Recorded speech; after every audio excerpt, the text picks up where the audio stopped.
Tianjin, चीन। भारतीय प्रधानमंत्री नरेंद्र मोदी और रूसी राष्ट्रपति व्लादिमीर पुतिन ने सोमवार को चीन में एक क्षेत्रीय शिखर सम्मेलन से इतर मुलाकात की, जो रूसी तेल खरीद को लेकर वाशिंगटन के साथ नई दिल्ली के तनावपूर्ण संबंधों के बीच संबंधों में प्रगाढ़ता का संकेत है।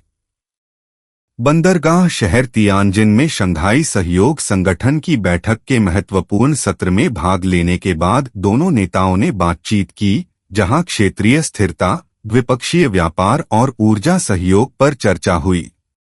वार्ता की शुरुआत में अपने संबोधन में मोदी ने मॉस्को के साथ साझेदारी को विशेष और गौरवशाली बताया।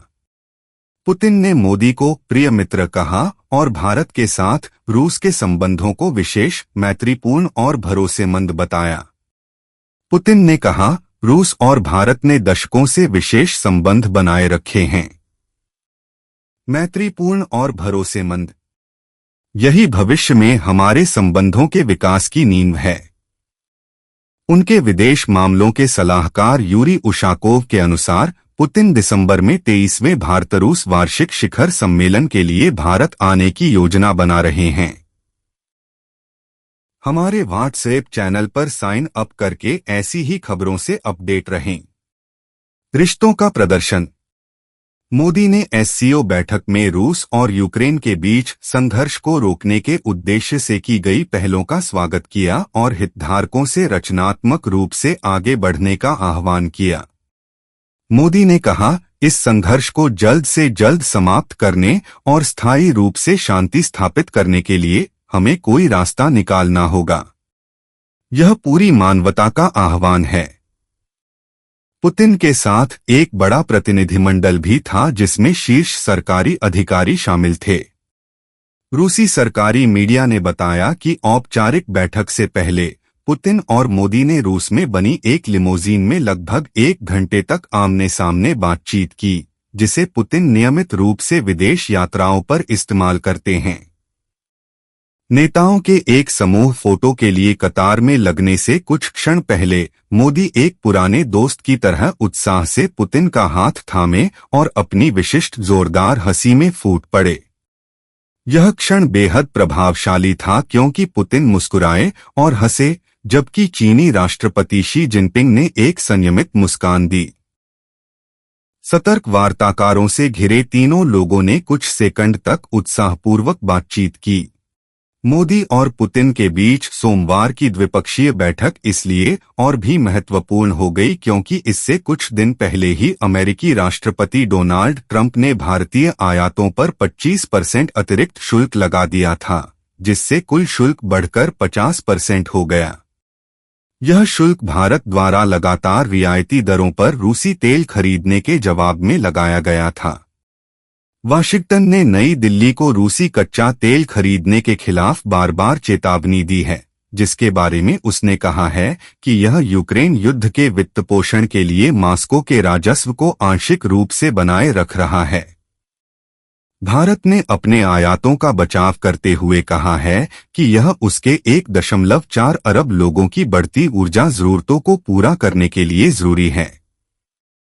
विश्लेषकों का कहना है कि ट्रंप के तीखे शुल्क और व्हाइट हाउस के रुख ने नई दिल्ली को चीन और रूस के और करीब ला दिया है। नई दिल्ली स्थित think tank observer research foundation के विदेश नीति उपाध्यक्ष हर्ष पंत ने कहा, हालांकि भारत चीन के बीच पुनर्संयोजन ट्रंप से बहुत पहले शुरू हो गया था, लेकिन उनकी नीतियां एक ऐसी प्रक्रिया को तेज कर रही हैं जिसके तहत भारत अमेरिका की ओर से देखे जा रहे आर्थिक एकतरफावाद का मुकाबला करने के लिए चीन और रूस के साथ और भी ज्यादा निकटता से काम करता दिख रहा है। मोदी पिछले साल 2 बार रूस गए थे। पहली बार जुलाई में पुतिन के साथ बातचीत के लिए मॉस्को गए थे, जो फरवरी 2022 में क्रेमलिन की सेनाओं द्वारा यूक्रेन पर बड़े पैमाने पर आक्रमण के बाद उनकी पहली रूस यात्रा थी। इसके बाद उन्होंने अक्टूबर में विकासशील अर्थव्यवस्थाओं वाले ब्रिक्स समूह के शिखर सम्मेलन के लिए कजान की यात्रा की। ट्रंप की प्रतिक्रिया। शी, पुतिन और मोदी ने असाधारण एकता दिखाई, वहीं ट्रंप ने सोमवार को नई दिल्ली पर निशाना साधना जारी रखा। शिखर सम्मेलन के समापन पर ट्रंप ने एक सोशल मीडिया पोस्ट में आरोप लगाया कि ऐतिहासिक रूप से अमेरिका भारत व्यापार संबंध पूरी तरह से एक तरफा आपदा रहे हैं। ट्रंप भारत द्वारा रूस से तेल की बढ़ती खरीद पर भी भड़के और संकेत दिया कि नई दिल्ली के साथ कोई व्यापार समझौता होने की संभावना नहीं है। ट्रंप ने अपने ट्रूथ सोशल प्लेटफॉर्म पर पोस्ट में कहा, उन्होंने अब अपने टैरिफ को पूरी तरह से कम करने की पेशकश की है, लेकिन अब देर हो रही है।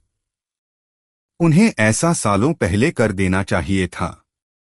लोगों को सोचने के लिए बस कुछ सरल तथ्य।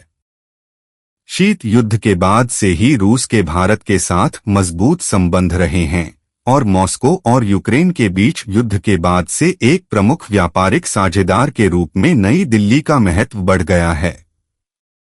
पश्चिमी देशों द्वारा मॉस्को को दंडित करने के लिए रूसी निर्यात से परहेज करने के बाद चीन और भारत रूसी तेल के प्रमुख खरीदार बन गए हैं।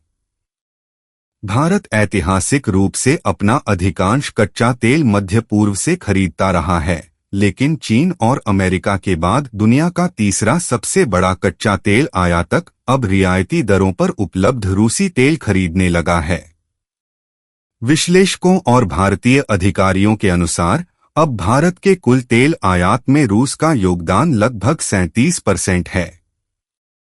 हाल के वर्षों में भारत और रूस के बीच व्यापार में तेजी से वृद्धि हुई है, जो वित्तीय वर्ष 2024 से 25 में रिकॉर्ड 68.7 बिलियन डॉलर तक पहुंच गया है।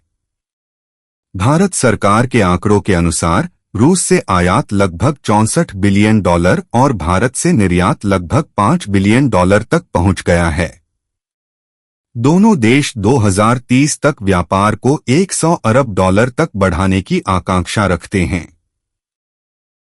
नई दिल्ली के Jindal school of international affairs के अंतर्राष्ट्रीय मामलों के विशेषज्ञ श्रीराम सुंदर चौलिया ने कहा कि पुतिन के साथ मोदी की बैठक ने नई दिल्ली के इस रुख को रेखांकित किया कि भारत अपने पुराने और विश्वसनीय रणनीतिक साझेदारों को महत्व देता है और अपनी बहुआयामी साझेदारी को बनाए रखने और मजबूत करने के लिए अपनी विदेश नीति में पर्याप्त रणनीतिक स्वायत्तता रखता है।